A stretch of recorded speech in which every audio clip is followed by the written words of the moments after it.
and Happy New Year.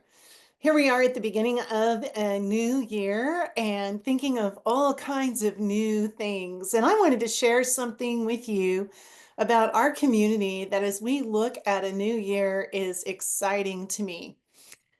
We have six core values, and the umbrella value, the one that all of the others support, the one that makes everything work here, is life-giving community. And this time of year, we talk a lot about that, but I wanted to give you a peek into what that actually looks like in practice. So, our strategic volunteers, a few teams of them, have been studying since mid-year last year the concept of pursuing God's will together. And it works like this. If we're pursuing God's will individually and we're working collectively on a team, on a committee, in a group, in a community, then we can sense God's will corporately. Well, this year we've had a lot of transition. If you're listening or watching right now, there's a good chance you're aware of some of it. We've had some leaders who've had some very real needs that have required them to leave their post in the Institute. And we all mourn that because we love working together so much. And yet we support them and wish them well as they move on to the next place. And some have been very intentional and knew that it was time. God was calling them to another station, another post, another season of life. All of those, however well-intentioned, however much we love them and want them to succeed where they are, mean there are gaps left in their wake. And so filling those requires people who will say, I'm ready and I'm willing. Often this is a cumbersome time, a bumpy time, a time of void or loss in an organization. But I want to tell you what happened here very recently. Very recently, I had one leader, I had four leaders who contacted me. I had one leader who contacted me and said, I'm seeing that the person in front of me is about to retire.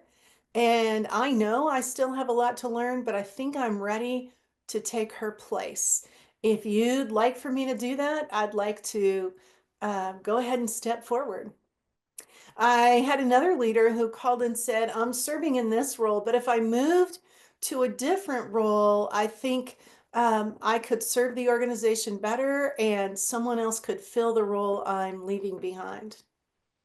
I called another leader and I said, we have this need and I'd like to invite you to think about it and pray about it because it's a very big responsibility.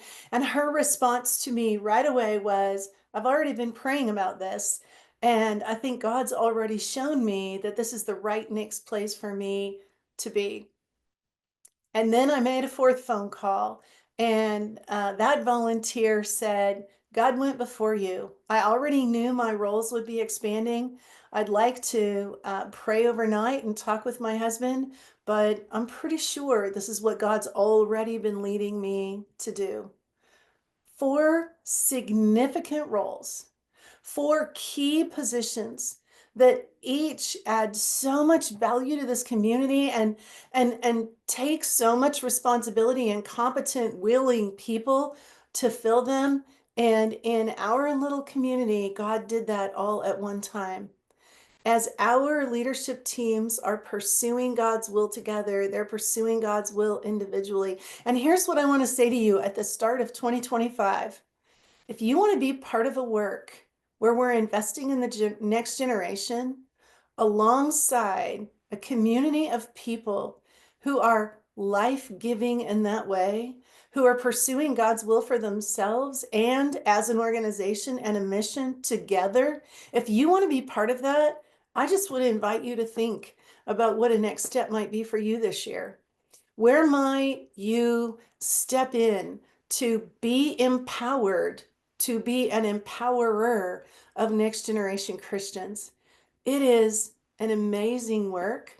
It's an awesome mission to be on with God. And it's an amazing thing to watch God's people, our colleagues, people we work alongside day in and day out say, God's already been telling me what the need is, and I'm ready to fill it. What a beautiful thing. I am so glad to be on this journey with you. So glad you're part of it. And I can't wait to see what God does among us, in us, through us in 2025.